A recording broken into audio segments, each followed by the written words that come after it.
What happens when Hollywood royalty collides with British television's most beloved host? In just 38 seconds, one shocking comment turned a friendly chat into the most explosive talk show meltdown ever caught on camera. But before we get into this jaw-dropping confrontation, make sure you hit that subscribe button right now, because we're pulling back the curtain on royalty's dark side, exposing entitled celebrities and their shocking behavior the cameras never showed you. We've got the raw footage they don't want you to see, and you won't want to miss a single reveal. Drop a comment below with your thoughts on this outrageous behavior, because what you're about to witness will leave you absolutely speechless. The Graham Norton Show has always been the crown jewel of British television. For years, Graham has welcomed the biggest names in entertainment onto his famous red couch, creating magical moments with his quick wit and genuine warmth. Celebrities love him. Audiences adore him. And for good reason. The man knows how to make his guests feel comfortable while keeping millions of viewers entertained. But nothing could have prepared Graham or anyone in that studio for what was about to unfold. The evening started like any other taping. The studio audience buzzed with excitement, the cameras were positioned perfectly, and Graham took his place behind his desk with that signature smile. The guest list looked fantastic, but there was one name that had everyone talking. Meghan Markle. She walked onto the set in a designer gown that probably cost more than most people earn in a year. The audience clapped politely as she made her way to the famous red couch. Graham stood up to greet her, extending his hand with genuine warmth. "Meghan, wonderful to have you here," Graham said, his voice as friendly as ever. Meghan barely looked at him as she sat down. No smile. No thank you. Just a cold stare at the audience. Graham, being the professional he is, pushed forward. "So, Meghan, thank you so much for joining us tonight. We're thrilled to have you." "Are you?" Meghan replied, her voice dripping with sarcasm. "Because from what I've seen, British media hasn't exactly been thrilled with me, have they?" The audience went quiet. You could feel the tension immediately. Graham's smile faltered for just a moment, but he recovered quickly. "Well, this is a comedy show, a place for fun and laughter," Graham said gently.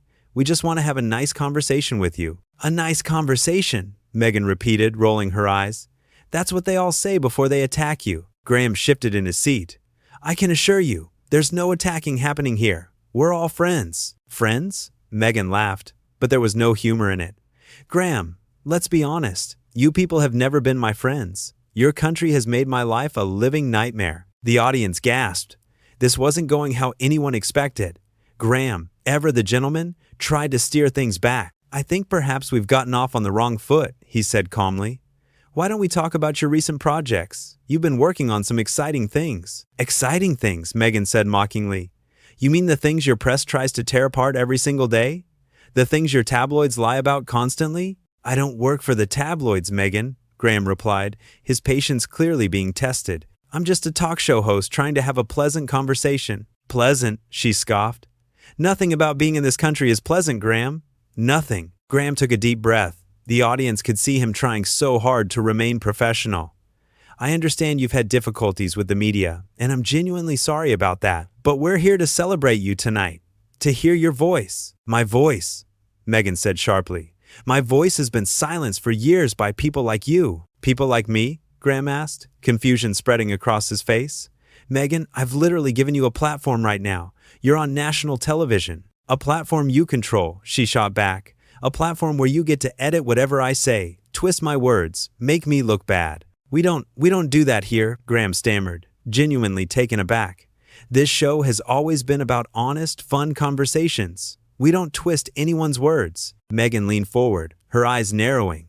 "That's what they all say, Graham. Every single one of you. You act all friendly and nice, and then you stab people in the back." The audience was completely silent now. Some people looked uncomfortable. Others looked shocked. This was not the light-hearted evening they'd expected. Graham rubbed his forehead.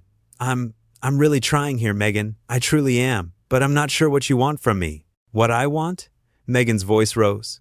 "I want respect, Graham. Something I've never gotten in this country." "You have my respect," Graham said firmly. "You've always had my respect. But respect goes both ways. Don't lecture me about respect," Meghan snapped. "You have no idea what I've been through. No idea what it's like to be treated the way I've been treated." Graham's famous composure was starting to crack. "You're absolutely right. I don't know what you've been through, which is exactly why I invited you here.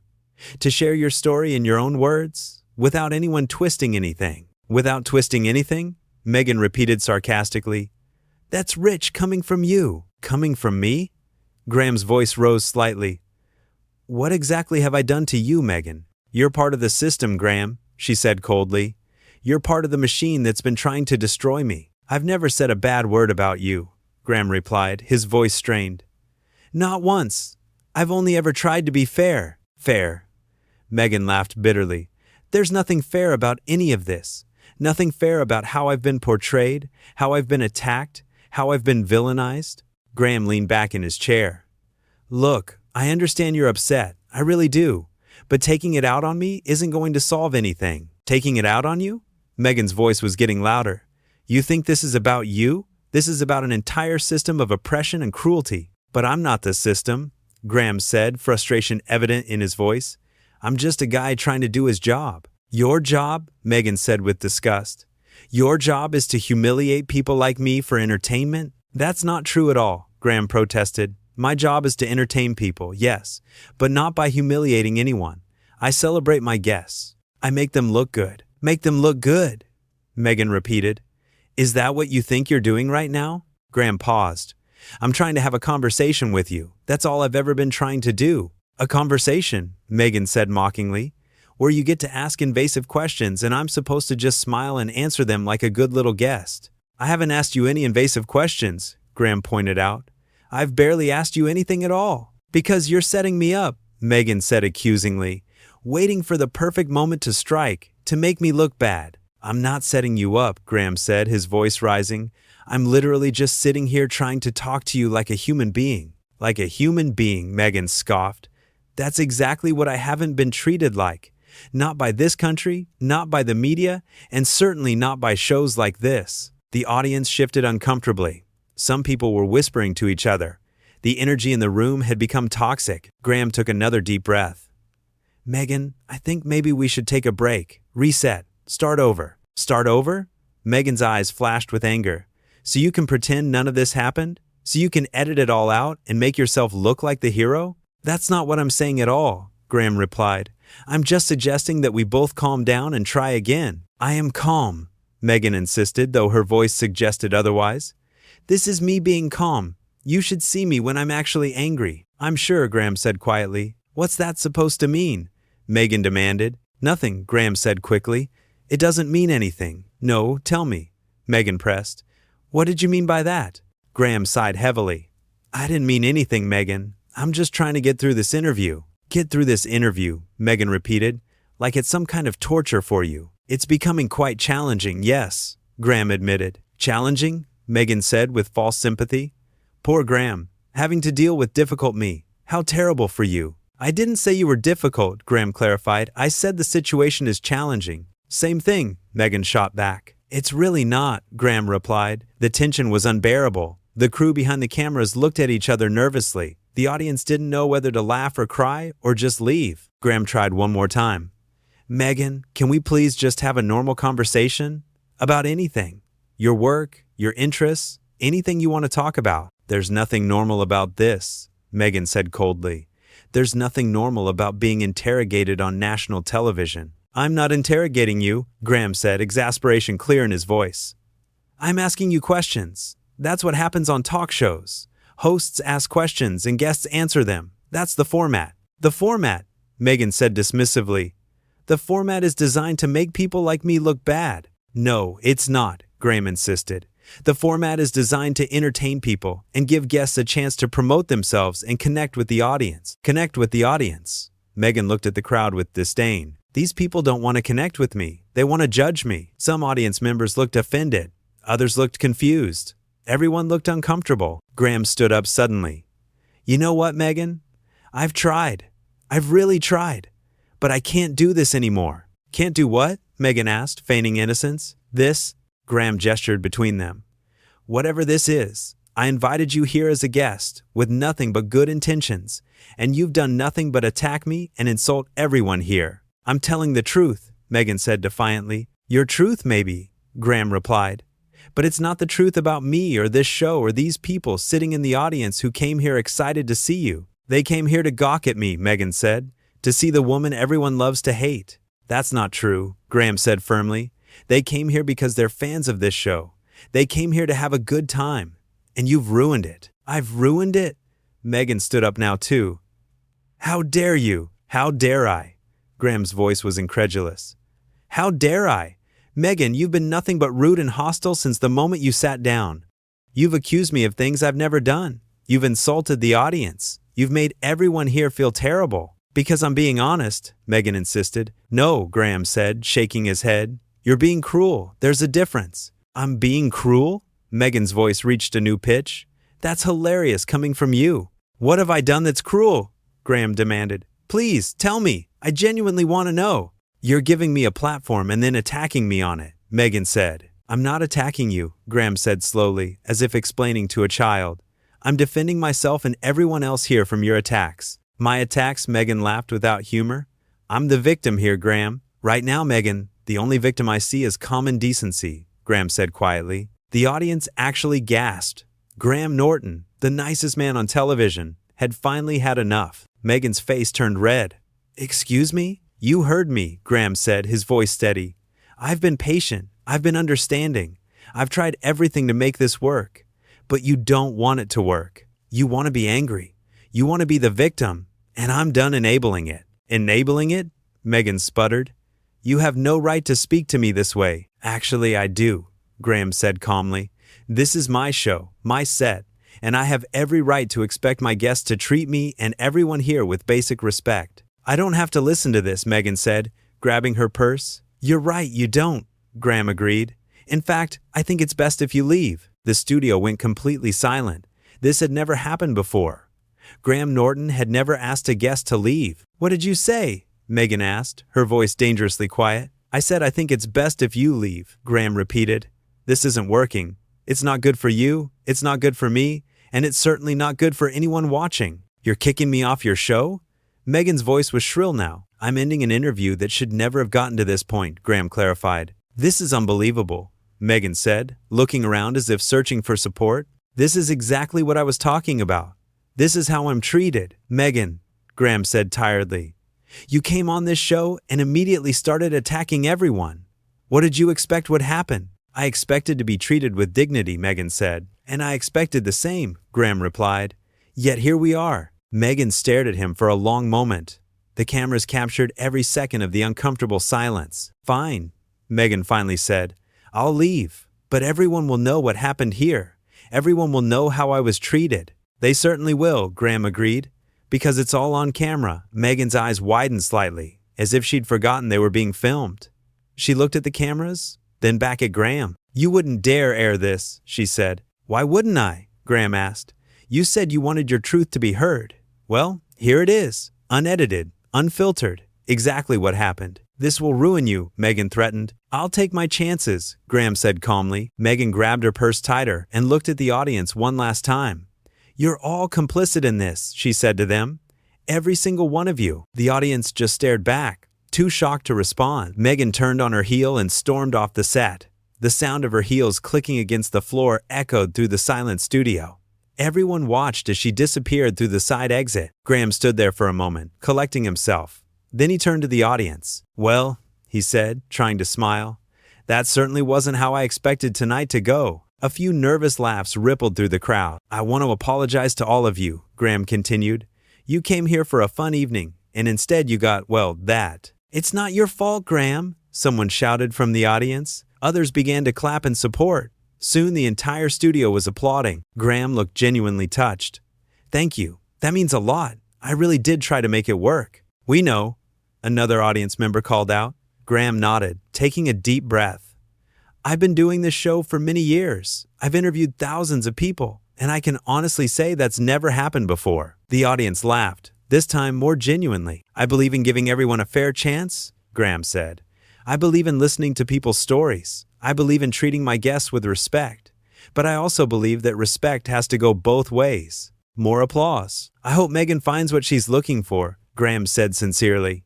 "I hope she finds peace. But I also hope she realizes that attacking people who are trying to help her isn't the answer." The audience erupted in applause again. Graham smiled, looking relieved. "All right, well, I think we need something to lift the spirits. Let's bring out our next guest, shall we?" The show continued, but everyone knew they'd witnessed something extraordinary. Graham Norton, the man who'd built his career on kindness and humor, had been pushed to his absolute limit, and when forced to choose between being nice and standing up for himself and his audience, he'd chosen dignity. The crew members whispered among themselves during the commercial break. They'd all seen Meghan's behavior. They'd all heard what she'd said. And every single one of them supported Graham's decision. "That took guts," one cameraman said. "He gave her so many chances," a producer added. "So many. More than she deserved," someone else muttered. Back in his chair, Graham looked drained but resolute. He'd done what he needed to do, what anyone in his position should have done. The audience couldn't stop talking about it either. During breaks, they discussed every moment, every word, every expression on both faces. "Did you see how rude she was from the start?" one woman said. "Graham was so patient with her," her friend agreed. "I would have snapped way sooner. She came here looking for a fight," an older man observed. "He tried everything to avoid it." When the show finally ended and the audience filed out, they were still buzzing about what they'd witnessed. This wasn't some rehearsed drama. This wasn't a publicity stunt. This was real, raw, uncomfortable, and completely unforgettable. Graham stayed behind to talk with his producers. They assured him he'd done the right thing, that he'd handled an impossible situation with grace and professionalism, that no one could have done better. "Do we air it?" one producer asked. Graham thought for a long moment. "Yes," he finally said. "We air it, exactly as it happened. No edits to make anyone look better or worse. Just the truth." "Are you sure?" another producer asked nervously. "Her lawyers might come after us." "Let them," Graham said firmly. "Everything I said was true. Everything that happened was caught on camera. I'm not hiding anything." And he didn't. When the episode aired, viewers couldn't believe what they were watching. Social media exploded. Everyone had an opinion. But the overwhelming consensus was clear. Graham Norton had handled himself perfectly. He'd been patient, professional, and ultimately principled. Meghan's behavior spoke for itself. Her hostility, her accusations, her complete lack of self-awareness. It was all there for everyone to see. Graham received thousands of messages of support. From fans, from fellow celebrities, from people who'd never even watched his show before. They all said the same thing. He'd done the right thing. He'd stood up for himself and his audience. He'd shown that even the nicest person has limits. The interview became legendary. Not because it was good, but because it was honest. It showed what happens when entitlement meets graciousness, when hostility meets patience, when someone determined to be a victim meets someone determined to be kind. Graham Norton proved that night that you can be nice without being a doormat, that you can be understanding without being weak, that you can give someone every chance to redeem themselves. But eventually, you have to draw a line. And when he drew that line, he did it with the same grace and dignity he'd shown throughout the entire painful ordeal. He didn't yell. He didn't insult. He simply stood up for what was right. That's what makes Graham Norton special. That's what makes him beloved. Not because he's always happy and funny, though he is, but because when push came to shove, he showed real character, real backbone, real integrity. The empty red couch where Meghan had sat became a symbol. A reminder that being a guest on someone's show is a privilege, not a right. That platforms come with responsibilities. That respect isn't something you demand, it's something you earn. Graham learned something that night too. He learned that you can't please everyone, that some people are determined to be unhappy no matter what you do, that sometimes the kindest thing you can do is walk away. But he also learned that standing up for yourself doesn't make you a bad person. That setting boundaries doesn't make you mean. That protecting yourself and others from someone's toxicity is not only acceptable, it's necessary. The audience learned something as well. They learned that their beloved host wasn't just a funny man on television. He was a real person with real feelings who deserved real respect, and they loved him even more for it. The cameras captured it all. Every uncomfortable moment, every cutting remark, every attempt at peace, every rejection of that peace. It was all there. Preserved forever. Graham Norton's legendary status only grew after that night. He became known not just as a great interviewer, but as someone with genuine integrity, someone who wouldn't compromise his values, even for a big-name guest. Someone who understood that being kind doesn't mean accepting abuse. Meghan's performance, on the other hand, spoke volumes about entitlement and victimhood, about someone so wrapped up in their own narrative that they couldn't see how they were treating others, about the difference between standing up for yourself and attacking everyone around you. The contrast couldn't have been clearer.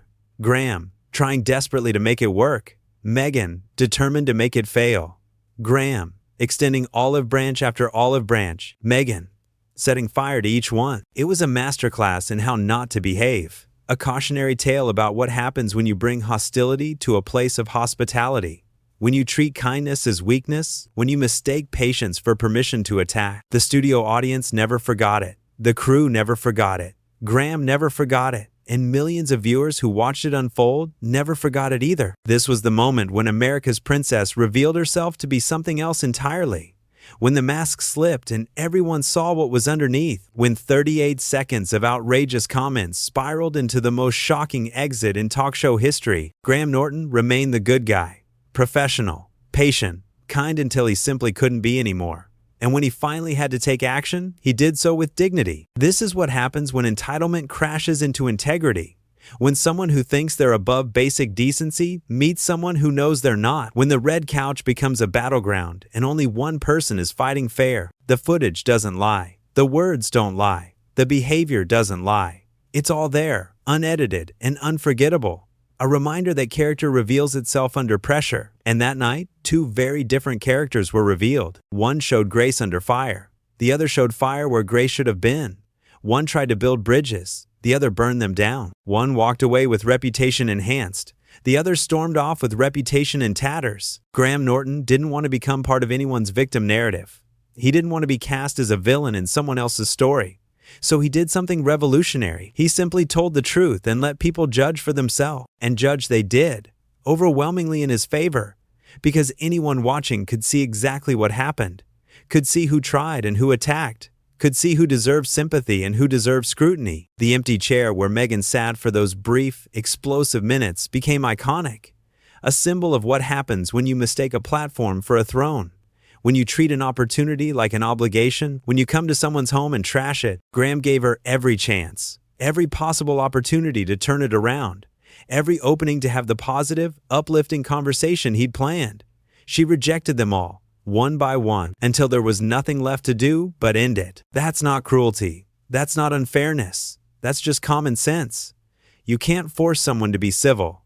You can't make someone respect you. All you can do is respect yourself enough to walk away when they won't. Graham walked away metaphorically by asking her to walk away literally. And in doing so, he sent a message that resonated far beyond that studio. That being famous doesn't give you the right to be cruel. That having a platform doesn't excuse bad behavior. That everyone, no matter who they are, has to treat others with basic human decency. The interview that never was became more famous than any successful interview could have been, because it was real, because it mattered, because it showed something true about both people involved. Graham Norton, the eternal professional who finally said enough. Meghan Markle, the guest who couldn't stop attacking long enough to see the gift she was being given. Two people, one stage, one explosive confrontation that nobody who witnessed it will ever forget.